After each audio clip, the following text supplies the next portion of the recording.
ఉగ్రవాదం కంటే ప్రాంతీయవాదం హానికరమని జనసేన అధినేత పవన్ కళ్యాణ్ అన్నారు. ఇవాళ హైదరాబాద్ లో మీడియాతో మాట్లాడిన ఆయన సంచలన వ్యాఖ్యలు చేశారు. ఇటీవల తెలంగాణలో మొదలైన మార్వాడి గో బ్యాక్ ఉద్యమంపై హాట్ కామెంట్స్ చేశారు. ఇలాంటి వాటిపై కేంద్ర ప్రభుత్వం దృష్టి సారించాలన్నారు.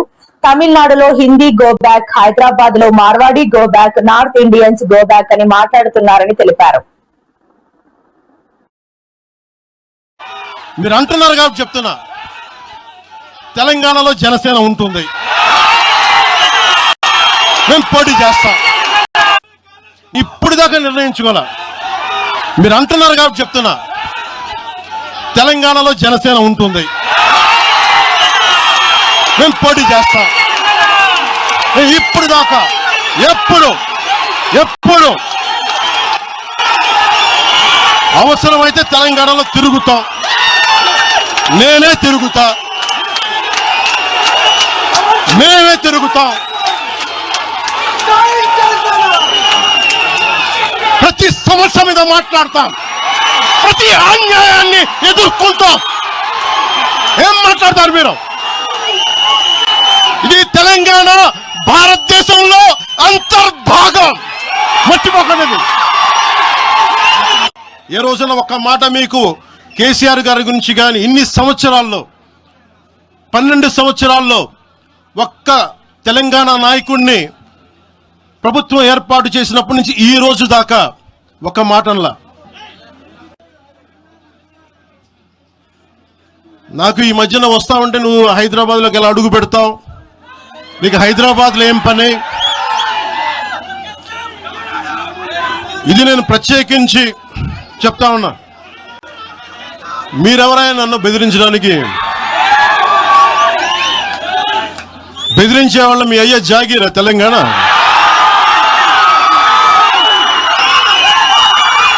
నా మీద దాడులు చేస్తా ఉన్నారు కదా. నాకు తెలంగాణలో బెదిరింపుల కంటే కూడా ఆంధ్రాలో బెదిరింపులు ఎక్కువ. నాకు తెలంగాణలో ఇంకా రానివ్వమంటారు నన్ను, ఆంధ్రాలో అయితే తల తీసేయనంటారు కోనసీమలో కొంతమంది. నేను ఓడిపోయినప్పుడు 2019లో ఓడిపోయినప్పుడు మన తెలంగాణ నాయకులు ఒకరే చెప్పారు, అన్నా మా తెలంగాణలో ఉంటే నీకు పరిస్థితి రానిచ్చేవాళ్ళం కాదని చెప్పి. నాకు నిజంగా నాకు బాగా ఇబ్బంది కలిగించే అంశం ఈ మధ్యన పదే చూస్తూ ఉన్నాను. మాట్లాడితే ఆంధ్ర ఆంధ్ర ఆంధ్ర అని చెప్తా ఉన్నారు. తెలంగాణ ప్రజలకి ఆంధ్ర మీద విద్వేషం లేదు, తెలంగాణ నాయకులందరికీ విద్వేషం లేదు. తెలంగాణ ఏర్పాటు కావాలని కోరుకున్నారు కానీ ఆంధ్ర ప్రజల మీద ఎక్కడా విద్వేషం చూపించలేదు. నిజంగా తెలంగాణ ప్రజలు కానీ మొత్తం తెలంగాణ నాయకులు కానీ విద్వేషం చూపించి ఉంటే ఈ రోజున ఒక్క ఆంధ్ర ప్రాంత వ్యక్తి కూడా ఇక్కడ తెలంగాణలో ఉండలేడు. ఇంకొక మాట చెప్తున్నాను,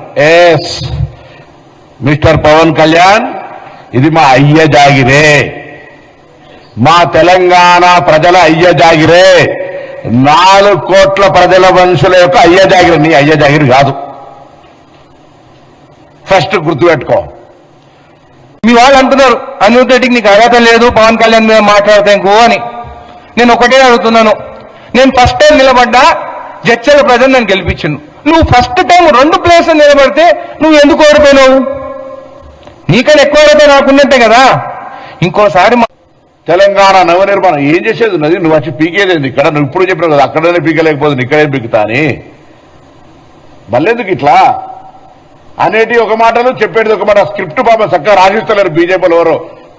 పేదవాడికి నిన్న ఒక ఫ్యాక్టరీకి ఎక్కడ పోతే ఒక అధికారి నిలబడితే కాళ్ళ మీద కాలు వేసుకుని ఆ అధికారులను వీళ్ళకోటి సింగపూర్, మోడీ గారేమో బయట దేశాలకు పోతుంటాము, నువ్వేమో వీళ్ళకోటి సింగపూర్. అంటే గవర్నమెంట్ పైసలతోని నీ కొడుకులు చూసుకునేదానికి ఇది ఒక ప్లానా? కాబట్టి ఇంకోసారి తెలంగాణ మీద మాట్లాడేటప్పుడు, పిచ్చి మాట్లాడేటప్పుడు జాగ్రత్త, నోరు జాగ్రత్త అని చెప్తాను. 2 సినిమాలు ఎత్తిపోయినాయి, నువ్వు డిప్రెషన్లో ఉన్నావని నాకు తెలుసు. ఆ ఓజీ మూవీ ఎత్తిపోయా, ఉస్తాద్ భగత్ సింగ్ ఎత్తిపోయా. ఇంకో మూవీ వస్తే కూడా ఎత్తిపోతుందో మంచిగా ఉంటుంది. మేమందరం నీకు మూవీ హిట్ కావాలని అనుకుంటున్నాము, కానీ 2 మూవీలు ఫ్లాప్ అయిన దాని వల్ల డిప్రెషన్లా, అంటే ఎవరు డిప్రెషన్ ఉన్నా కానీ తెలంగాణ వాళ్ళు మేము సెంటిమెంట్ పీపుల్, ప్రేమతో చూస్తాం. ఆ ప్రేమ కోసం వచ్చినావేమో, ఆ ప్రేమ కోసం ఖచ్చితంగా చూస్తాము. నీకు ఏదైనా కానీ హైదరాబాద్లో ఉండొచ్చు, ఎప్పటికీ ఉండొచ్చు. ఎందుకంటే ఇంకా నెక్స్ట్ దాంట్లో నీకు డిపాజిట్ వస్తుందో రాదో. అసలు ఆంధ్రప్రదేశ్ మీ సీట్లు మొత్తం గెలిపిస్తే ఈ రోజు వాళ్ళని వదిలేసి నువ్వు ఇక్కడికి వచ్చి హైదరాబాద్లోనే ఉంటున్నావు. దాని గురించి మనం ఆలోచించు. మొన్న మోడీ గారు వస్తే ఎక్కడ కలిసిందా? నేను అమరావతిలో కలిసిందా, హైదరాబాద్లో కలిసిందా? హైదరాబాద్లో కలిసింది. నేను ఏదంటే అది మాట్లాడి రెచ్చగొట్టి ఎంటకలు ఎగరేసుకుంటా, నాకు అన్ని ఎంటకలు లేవు అనుకుని ఇలాగ ఎగరేసేటట్టు. నేను నువ్వేమని మాట్లాడో మీది జాగిరా అని మాట్లాడతావా? అవును, తెలంగాణ మా జాగిరే. ఇక్కడ జాగిరాలు కానీ దొరల భూమి ఇందిరాగాంధీ గారు భూములు సీలింగ్ యాక్ట్ తీసుకొని పేదవాళ్ళకి ఇచ్చిండ్రు. మీరు ఏం చేస్తారా? మీరు పేదల సొంతింటి కలను సాకారం చేయడమే ప్రజా ప్రభుత్వ లక్ష్యమని రాష్ట్ర మంత్రి పొంగులేటి శ్రీనివాస్ రెడ్డి అన్నారు. రాష్ట్రంలోని ప్రతి నిరుపేద కుటుంబానికి సొంతింటి కలను నెరవేర్చాలనే సంకల్పంతో ప్రభుత్వం ఇందిరమ్మ గృహాల పథకాన్ని ప్రతిష్టాత్మకంగా అమలు చేస్తోందన్నారు. మొదటి విడతలో రాష్ట్ర వ్యాప్తంగా 4.50 లక్షల ఇందిరమ్మ ఇండ్లను మంజూరు చేసి 22,500 కోట్ల వ్యయంతో ఒక్కో ఇంటికి 5 లక్షల చొప్పున 4 విడతల్లో ఆర్థిక సహాయం అందిస్తున్నామని తెలిపారు. సెకండ్ ఫేజ్ కి రెడీ అయ్యారు. ఏంది ఇందిరమ్మ ఇల్లు ఎన్ని కడుతున్నారు? మళ్ళీ లక్షల ఇల్లు ఇచ్చాం. అదే రకంగా అన్న మాట ప్రకారం రెండవ విడత జూన్ 1వ తారీఖు నాడు ఆసిఫాబాదు కాగజ్నగర్ సిర్పూర్ కాగజ్నగర్ దగ్గర రెండో విడత లాంఛనంగా, రెండో విడతలో 2.5 లక్షల ఇళ్ళు ప్రతి నియోజకవర్గానికి ఈ విడత 2,000 ఇళ్ళు చొప్పున ఇచ్చే కార్యక్రమానికి శ్రీకారం చుట్టాం. ఈ విడతలో ఒక ప్రత్యేకత ఉంది. ఏంటది? 500 ఇళ్ళు ప్రతి నియోజకవర్గానికి. ఆనాడు ఉమ్మడి ఆంధ్రప్రదేశ్లో దివంగత నేత రాజశేఖర రెడ్డి గారు ముఖ్యమంత్రిగా ఉన్నప్పుడు కానీ తర్వాత ముఖ్యమంత్రులు ఎవరైతే వచ్చారో ఇందిరమ్మ ఇళ్ల కార్యక్రమం ద్వారా అసంపూర్తిగా కట్టుకొని ఉండి ఫౌండేషన్ కట్టి పైన టార్పల్ కప్పుకొని జీవించే కుటుంబాలకు కానీ, లేకుంటే స్లాబ్ లెవెల్కి కట్టి స్లాబ్ వేసే స్తోమత లేక ఆగిపోయిన నిరుపేదలు కానీ, అదే రకంగా ఆనాటి 10 సంవత్సరాల దొరలు ఏవైతే గొప్పలు చెప్పుకుంటున్నారో గృహలక్ష్మి ద్వారా ఇచ్చిన ఇళ్ళు వివిధ స్థాయిల్లో కట్టి వదిలేసిన వాళ్ళు కానీ, ఇళ్ళు కట్టుకుందామని మొదలెట్టి వారి ఆర్థిక పరిస్థితి సహకరించిన కారణంగా అసంపూర్తిగా మిగిలిపోయిన ఇళ్ళు కూడా ఏవైతే ఉన్నాయో రాష్ట్ర వ్యాప్తంగా ప్రతి నియోజకవర్గానికి ఈ రెండో విడతలో 500 ఇళ్ళు అటువంటి ఇళ్ళు కూడా కట్టే వెసులుబాటు దీంట్లో కల్పిస్తున్నాం. 1,500 జిన్నలు ఇచ్చారు. ఇక మిగిలిన 1,500 రొటీన్ గా ఏదైతే ఫౌండేషన్ నుంచి తవ్వి కట్టడం కోసం ఇవ్వటం జరుగుతుంది. ఆనాటి 10 సంవత్సరాల పాలనలో మీరు చూశారు, గజ్వేలు, సిరిసిల్ల, సిద్దిపేట ఆ నియోజకవర్గాల్లోనే డబుల్ బెడ్రూమ్ ఇళ్లు కనిపిస్తాయి. ఈ గిరిజన ప్రాంతాలు గాని, ఈ పేదవాడు గూడాలు తండాల్లో ఉండే కష్టాలు కానీ ఆనాటి దొరలకి కనపడలే. ఈ పేదోడి ప్రభుత్వం వచ్చిన తర్వాత ప్రతి పేదవాడికి ఇవ్వాలని, ఇది కులం మతం చివరికి ఏ పార్టీ అని అడగకుండా ఈ ప్రభుత్వంలో ఈనాడు మీ అందరికీ ఇళ్లు ఇస్తున్న సంగతి మీకు తెలుసు. ఈ రోజు ఏ గ్రామానికల్లా వెళ్ళండి, ఏ గూడానికల్లా వెళ్ళండి, ఏ తండాకన్నా వెళ్ళండి, ఏ డివిజన్ ఏ వార్డు కన్నా వెళ్ళండి, ఇది నాకు ఇందిరమ్మ ఇల్లు ఇచ్చాడు రేవంత్ అన్న అని వాళ్ళ కళ్ళలో ఆనందం. దొరల పరిపాలనకి ప్రజా ప్రభుత్వం రేవంత్ రెడ్డి గారి ఆంధ్రప్రదేశ్ రాజకీయ నేతలు తదితర అంశాలపై తెలంగాణ రక్షణ సేన అధ్యక్షురాలు కల్వకుంట్ల కవిత తీవ్ర వ్యాఖ్యలు చేశారు. నేను చాలా మొండిదాన్ని, మీరు అనుకున్నంత మంచిదాన్ని కాదు. తెలంగాణలో టీఆర్ఎస్ పార్టీ అధికారంలోకి వచ్చిన వెంటనే తెలంగాణలో ఉన్న ఆంధ్ర నేతల విగ్రహాలు పగలగొట్టి ఆంధ్రాకు పార్సిల్ పంపిస్తాము అని సంచలన వ్యాఖ్యలు చేశారు. ఈ వ్యవహారంపై ఏపీ బీజేపీ సీనియర్ నేత విష్ణువర్ధన్ రెడ్డి స్పందించారు.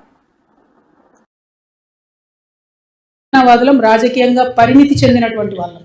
మీరేదో రెచ్చగొట్టగానే మేము రెచ్చిపోయి వీడికెళ్ళేదో అంటాం అనుకునేరు. కానీ ఇక్కడ వాళ్ళ ఏజెంట్ ముఖ్యమంత్రి గారు ఉండడం వల్ల నష్టం ఏం జరుగుతుందంటే రకరకాల విగ్రహాలు పెడుతున్నారు. నేను ముందే చెప్పిన, నేనైతే పాత నాయకులంతా మంచిదని కాదు. ఇట్లనే మీరు ఊకే చేసిందంటే నేను ఖచ్చితంగా అధికారంలోకి వస్తాం. అన్ని విగ్రహాలు బిడ్డ పలగొట్ట ఆంధ్రాకి పార్సల్ చేస్తాం. నేను ముఖ్యమంత్రి గారు ఉండడం వల్ల నష్టం ఏం జరుగుతుందంటే రకరకాల విగ్రహాలు పెడుతున్నారు. నేను ముందే చెప్పిన, నేనైతే పాత నాయకులంతా మంచిదని కాదు. ఇట్లనే మీరు ఊకే చేసిందంటే నేను ఖచ్చితంగా అధికారంలోకి వస్తాం. అన్ని విగ్రహాలు బిడ్డ పలగొట్ట ఆంధ్రాకి పార్సల్ చేస్తాం. నేనైతే అంత ఓపిక మంత్రాలని కాదు, అంత విశాల హృదయం లేదు నాకు. ఎందుకు ఈ మాట చెప్తా ఉన్నా అంటే రావచ్చు, పోవచ్చు, రొయ్యలు అమ్ముకోవచ్చు, రావచ్చు పోవచ్చు, షూటింగ్లు చేసుకోవచ్చు, రావచ్చు పోవచ్చు, సినిమాలు తీసుకోవచ్చు. వ్యాపారవేత్తలకైతే చివాచి వేసి వెల్కమ్ చేస్తాం. ఎందుకంటే స్విట్జర్లాండ్ అని కాలు పట్టుకొని, యూకే అని కాలు పట్టుకొని, జపాన్ అని కాలు పట్టుకొని ఇడికి రాండయ్య భూములు ఇస్తాం అంటున్నాడు. ఆంధ్రాలో శ్రీ సిటీ అని కట్టిండు ఆయన, ఎవరో రెడ్డి, శేఖర్ రెడ్డి ఎవరు, ఆయన కూడా వెల్కమ్ చెప్తాం మనం. ఎందుకంటే నా ఒక పేరు ఎందుకు చెప్తున్నా, సక్సెస్ఫుల్ మోడల్. పవన్ కళ్యాణ్ గారు ఆయన మీద ప్రొఫెసర్ నాగేశ్వరరావు గారు ఒక మాట మాట్లాడారు. అట్లనే నిన్న మన పాశం యాదగిరి అన్న ఒక మాట మాట్లాడంగానే ఇక్కడ వాళ్ళ ఏజెంట్ ఉన్నాడు కాబట్టి ఆంధ్ర పోలీసు వాళ్ళు మా మేధావులు ఇంటికి వస్తారు. ఇట్లా చేస్తే మాత్రం ఊరుకోం, క్వశ్చనే లేదు. మాకు అన్ని రైట్స్ ఉన్నాయి, మేము అనుకున్నది మేము ఖచ్చితంగా చెప్తాం. రాజకీయంగా దమ్ముంటే దాన్ని ఎదుర్కోండి. మీ కాడ రాజధాని కట్టుకున్నాడు రాదు శాత కాదు, కానీ ఇడికొచ్చాక తెలంగాణ నవనిర్మాణం చేస్తారు. మా పని మేము చేసుకుంటాం, మా నిర్మాణం మేము చేసుకుంటాం, మా కథలు మేము పడతాం. రాష్ట్రం విడిపోయింది, ప్రజలు విడిపోలే. మీరు ప్రజల మధ్యలో చిచ్చు పెట్టకండి. చిచ్చు పెడితే మాట్లాడేటోళ్ళు లేరు, ఊరుకుంటోళ్ళు లేరు అనుకుంటారేమో. ఇగో ఈ జెండా రాకముందు లెక్క వేరే, ఇప్పుడు లెక్క వేరే. టిఆర్ఎస్ 2.0 ఇక్కడ, టిఆర్ఎస్ 2.0 ఇక్కడ పెట్టుకుంటే మాత్రం మంచిగా ఉండదు. ఇది వరకు ఒకసారి పెట్టుకున్నారు, రాష్ట్రం వచ్చింది, ఈసారి మూతి పనులు రాలిపడతాయి. కాబట్టి మీరు మా ప్రజల్ని తక్కువ చేసి మాట్లాడడం, మా మేధావుల మీద చేయాలనుకోవడం, లేనిపోని సాంస్కృతిక పెత్తనం మా మీద రుద్దాలనుకోవడం, మీకు అక్కడ రాజధాని కట్టుకోవడం చేతగాక మీ పొలిటికల్ పంచాయతీలను తీసుకొచ్చి మా మీద రుద్దడం. ముందు మీ రాజధాని కట్టుకోండి. మా జిహెచ్ఎంసీ ఎన్నికలలో పోటీ చేసే విషయం మీరు మళ్ళీ ఆలోచించండి. మా జిహెచ్ఎంసీలో ఇక్కడ సెటిల్ అయ్యి ఇక్కడ ఉన్నటువంటి ఆంధ్ర బిడ్డలు మా వాళ్ళు. గత 12 ఏళ్లుగా వాళ్ళని మేము కడుపులో పెట్టుకొని కాపాడుకున్నాం. నాడు ఉద్యమంలో ఉన్నప్పుడు మీ ఏపీ మాజీ ముఖ్యమంత్రి వైఎస్ జగన్మోహన్ రెడ్డిని అమరావతి రాజధాని ప్రాంత రైతులు కలిశారు. రైతులు భారీగా తరలివచ్చి తమ సమస్యను మాజీ సీఎం జగన్ దృష్టికి తీసుకువెళ్లారు. మొదటి విడతలో భాగంగా తమకు కేటాయించాల్సిన రిటర్నబుల్ ప్లాంట్స్ విషయంలో ఎదురవుతున్న ఇబ్బందులను జగన్ కు రైతులు సుదీర్ఘంగా వివరించినట్లు తెలుస్తోంది.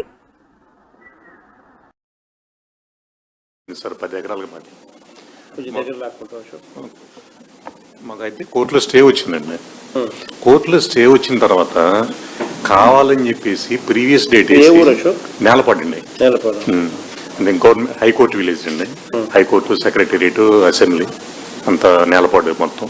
కావాలని చెప్పేసి ప్రీవియస్ డేట్ వేసి అవార్డు పాస్ చేశారండి 10 ఎకరాలకు. మాకు ఫాల్స్ డేట్ వేసి అవార్డు కూడా పాస్ చేసినారు. అవార్డు కూడా ప్రొటెస్ట్ చేసినా కూడా హైకోర్టులో కోర్టు స్టే ఉందండి. కోర్టు స్టే ఉన్నా కూడా, కోర్టు నుంచి స్టే తెచ్చినా కూడా ఉంది, దౌర్జన్యంగా చేశారు.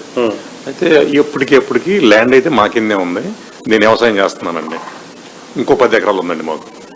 ఆ 10 ఎకరాలు, ఈ 10 ఎకరాలు, 20 ఎకరంలో కూడా నేను పంటలు వేస్తానే ఉండ. నేను వ్యవసాయం చేసుకుంటానే ఉండ. ఆ గ్రామంలో నేలపాడులో ఉంది ఒక్కళ్ళేనండి, ఒక్క కుటుంబం ఉంది మాది. ఒక్కళ్ళమే వైసీపీ ఆ ఊళ్ళో మేము. అయినా చేస్తానే ఉన్నాం, ఎదుర్కొంటానే ఉన్నాం. అంటే మీ భూమిని మీరు పూలింగ్ ఇవ్వకపోతే మీ భూమిని వాళ్ళు తీసేసుకోవడము, వేరే వాళ్ళకి కూడా ప్లాట్లు ఇచ్చేయడం.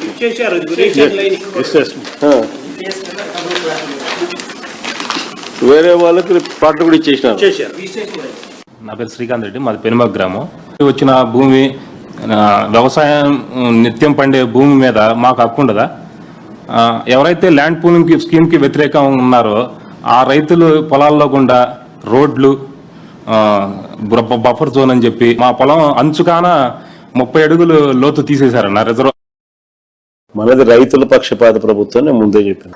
మావిగన్ అని చెప్పి రెండో ఆలోచన కూడా చెప్పిన. ఈ పద్ధతి ప్రకారం పోతే అసలు ఏ రాజధాని రాష్ట్రానికి ఇప్పుడు కాదు, ఇంకో 30 ఏళ్ల తర్వాత కూడా ఈ రాష్ట్రానికి రాజధాని లేకుండానే ఉంటుంది తప్ప రాజధాని అనేది ఉండదు. ప్రకారం పోతే అసలు ఏ రాజధాని రాష్ట్రానికి ఇప్పుడు కాదు, ఇంకో 30 ఏళ్ల తర్వాత కూడా ఈ రాష్ట్రానికి రాజధాని లేకుండానే ఉంటుంది తప్ప రాజధాని అనేది ఉండదు. మావిగన్ అనేది రాజధానిగా భావించి అక్కడికి మనం యాక్సెప్ట్ చేస్తే తప్ప అప్పుడు ఏమైందంటే ఆ కారిడార్ రాజధాని ఆటోమేటిక్గా ఈ రోజు కృష్ణ అయిపోతుంది. ఆ పక్క ఈ పక్క నేషనల్ హైవేకి ఈ పక్క ఆ పక్క అదే రాజధాని. రాజధాని అంటే ఏంది? రాజధాని అంటే ఏందని వీళ్ళకి ఫస్ట్ అర్థం కావడం.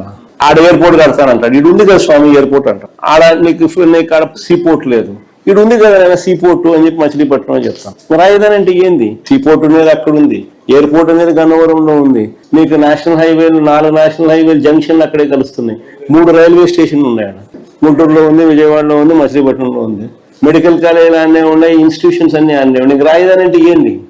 ఇవన్నీ నువ్వు మళ్ళీ కడతానంటావు, నువ్వు మళ్ళీ జీరో నుంచి స్టార్ట్ చేస్తానంటావు. దానికి మళ్ళీ రోడ్లు లేని చోట రోడ్లు వేయాలంటావు. 20 కోట్లు అయ్యే రోడ్డును 53 కోట్లు అంటున్నావు. ఆ బిల్డింగ్ స్క్వేర్ ఫీట్ 20,000 పెడతానంటున్నావు. 4,500 మిగతా చోట అంతా ఖర్చు అవుతా అంటే 5 స్టార్ లాబీస్ తో సహా ఇటాలియన్ మార్బుల్ వేసి ఇక్కడ మరి నీకు 20,400 ఖర్చు అవుతాను ఎస్ఎఫ్టీకి. అంటే ప్రతిదీ స్కామే. ఏం జరిగినా కానీ రాజధాని పేరిట నువ్వు స్కాములు చేసేదాని కోసం అని చెప్పి నిరంతరం ఇక్కడ ఏదో ఒకటి జరిగించే కార్యక్రమం ఇక్కడ చేస్తా ఉన్నావు. ఇక్కడ అన్ని ఉన్నాయి కదా స్వామి, నువ్వు చేయాల్సిన పని ఏమి లేదు. ఊరికి ఇది కారిడార్ను ఊరికి రాజధాని కింద డిక్లేర్ చేస్తే చాలా ఆటోమేటిక్లీ ఇది పెరిగిపోతుంది. అదేదో కట్టే బిల్డింగ్ ఆపు స్వామి ఆడ, అదేదో కట్టేది ఏదో పెట్టేది ఏదో ఈడుపెట్టు 400 ఎకరాలు సరిపోతుంది. ఆ కారిడార్కి ఈ పక్క ఆ పక్క 400 ఎకరాల కన్నా ఎక్కువే ల్యాండ్ ఉంది, సరిపోతుంది అని మనం చెప్తా ఉన్నాం. మనం చెప్పేది మోస్ట్ ప్రాక్టికల్. పోర్ట్ ఉంది, అది మనమే కట్టాం, మన హయాంలోనే స్టార్ట్ చేసినాం. ఇప్పుడు వీళ్ళు వచ్చినాక దాన్ని ఆపినారు. మనకు ఆల్రెడీ డబ్బులు కూడా ఉన్నాయి దాని బ్యాంకుల్లో. ఫైనాన్షియల్ టైఅప్ చేసినాం మనమే, ల్యాండ్ అక్విజిషన్ కంప్లీట్ చేసినాం, అన్ని పర్మిషన్లు తెచ్చినాం. మన హయాంలోనే 35% పని కూడా జరిగింది. వీళ్ళ హయాంలో దాన్ని ముందుకు తీసుకోవాల్సింది పోయి ఆపేసినారు. ఏమంటే వీళ్ళ మనుషులు చుట్టూ ల్యాండ్ కొంటున్నారు, అయిపోయినాయి కదా. సో అట్లుంది పరిస్థితి. ఏమంటే అది స్కామ్లు కావాలా, మళ్ళీ ఆర్డర్ రియల్ ఎస్టేట్ చేయాలా, రియల్ ఎస్టేట్ చేయండి అని పనులు మొదలు పెట్టరు. సో పోర్టు పనులు ఆపడము, దీని చుట్టూ ల్యాండ్ కొనుక్కోవడం, తర్వాత మనం పోర్టు పనులు స్టార్ట్ చేయాలి. ఇక్కడే పోర్ట్ ఉంది, అక్కడే ఎయిర్పోర్ట్ ఉంది, అన్నీ అన్నీ రైల్వే స్టేషన్ అన్నీ ఉన్నాయి. నేషనల్ హైవే రోడ్డు బ్రహ్మాండమైన రోడ్డు పోతుంది 110 కిలోమీటర్లు. నీకేం కావాలి నీకు అని మనం చెప్తాను. ఇది ఎక్కదు. ఎందుకు ఎక్కదు? ఇది స్కామ్లు జరుగుతాయి. ఈ నుంచి మనం నిరంతరం పనులు జరుగుతానే, నిరంతరం మనస్తా అంటారు దానిల కోసం అని చెప్పి ఇది. కాబట్టి నువ్వు అడిగిన ప్రశ్న సమాధానం నేను చెప్తాను కదా. మనం వచ్చిన తర్వాత రైతులకు ఏదైతే కావాలో దాని ప్రకారమే మనం పోతాం తప్ప బలవంతపు భూసేకరణ అనేది చేసే అవకాశమే లేదు. దాని గురించి సమస్య లేదు. మీ కేసులకు సంబంధించి కూడా వైఎస్ఆర్సీపీ తరఫున లీగల్ ఎయిడ్ కూడా సపోర్ట్ చేస్తాం.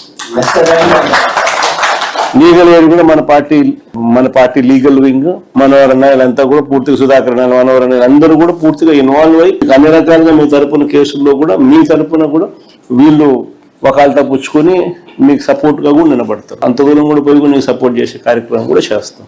అశోక్ రెడ్డి ఉండవల్లి ఇప్పుడు మరికొద్ది రోజుల్లో గోదావరి పుష్కరాలు రాబోతుండటంతో ఏపీ ప్రభుత్వం భారీ ఏర్పాట్లు చేస్తుంది. ఇందులో భాగంగా గోదావరి పుష్కరాల నిర్వహణపై ముఖ్యమంత్రి నారా చంద్రబాబు నాయుడు ఈ రోజు అధికారులతో కీలక సమీక్ష నిర్వహించారు. ఈ పుష్కరాల మహోత్సవానికి సుమారు 10 కోట్ల మంది భక్తులు వస్తారని అంచనా వేస్తున్నట్టు సీఎం పేర్కొన్నారు. ఈ నేపథ్యంలో భక్తుల రద్దీకి అనుగుణంగా ఏర్పాట్లు చేయాలని అధికారులను ఆదేశించారు.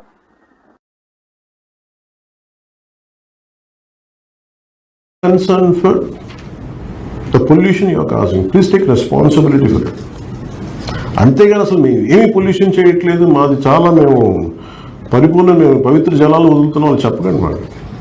There is no point. దీనికి మత విశ్వాసాలు ఉన్నాయి, ధార్మిక విశ్వాసాలు ఉన్నాయి, గుళ్ళు గోపురాలు జరిగితే పుణ్యం వస్తో లేదో నాకు తెలియదు. కానీ ఈ 55 మిలియన్ లీటర్లు రోజుకి మురుగునీరుని అటు ఆంధ్ర పేపర్స్ మిల్స్ నుంచి రకరకాల పేపర్స్ వచ్చే మరుగును ఈ పొల్యూట్ వాటర్ని పెడితే నాకు పుణ్యం ఎంత వస్తుందో తెలియదు, కానీ జబ్బులు అయితే ఖచ్చితంగా వస్తాయి. మనం నవ్వుకున్నాం కానీ ప్రామిస్గా, బట్ బాధపడాల్సిందని. ఇందాక కూడా మీటింగ్ చెప్తా ఉన్నాను, మా తెలుగు తల్లికి మళ్ళీ పోదానని చెప్తున్నాను. గోదావరమ్మ గలగల్లో, కృష్ణమ్మ బెరగల్లో, ఈ గలగల్లో బెరగల్లో కూర్చోబెట్టి అక్కడ విలవిల్లు అంటున్నాయి. అక్కడ కూర్చోబెట్టి విలువలు అయిపోతున్నాయి. ఇంత పొల్యూషన్. జీవనది అంటాం దీన్ని, జీవనదులు ఇవన్నీ. అందుకే నేను కృష్ణ కూడా చెప్తా ఉంటే, so there is a mission clean Krishna and Godavari canals. నేను ఇది నాకు పాయింట్ ఆఫ్ కన్సర్న్ అనిపించింది. So from my side, and PCB is the constitutional body to clear it up, to initiate. We are committed for 100 crores to take the initiative, first start cleaning process.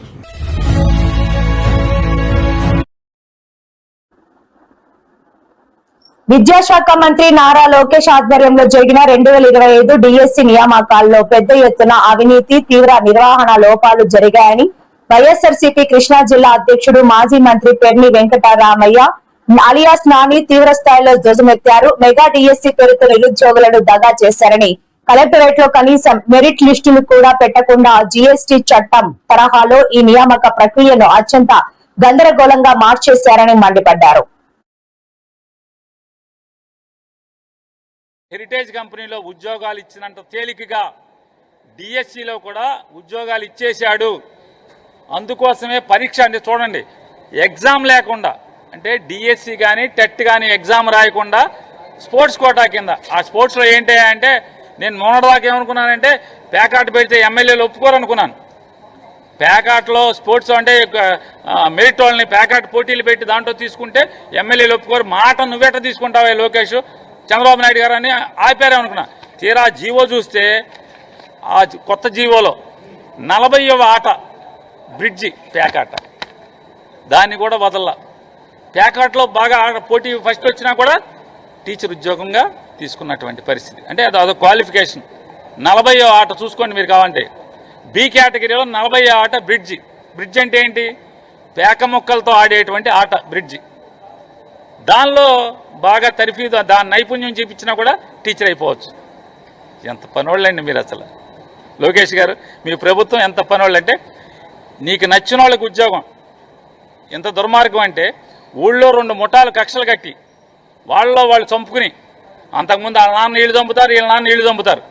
దాన్ని వైఎస్ఆర్ కాంగ్రెస్ పార్టీకి రుద్ది వాళ్ళ ఇంటి వాళ్ళకి ఉద్యోగాలు ఇచ్చాం, మేము మా వాళ్ళని చంపేస్తే ఉద్యోగాలు ఇచ్చాం. ఈ హెరిటేజ్లో ఎందుకు ఎవరు గవర్నమెంట్లో ఉద్యోగాలు ఇవ్వటం ఏంటి మీ పార్టీ వాళ్ళకి? మీకు చేతనైతే నిజంగా వైఎస్ఆర్ కాంగ్రెస్ పార్టీ వాళ్ళే ఆ మర్డర్ చేసి ఉంటే ఉరిశిక్ష వేయించండి.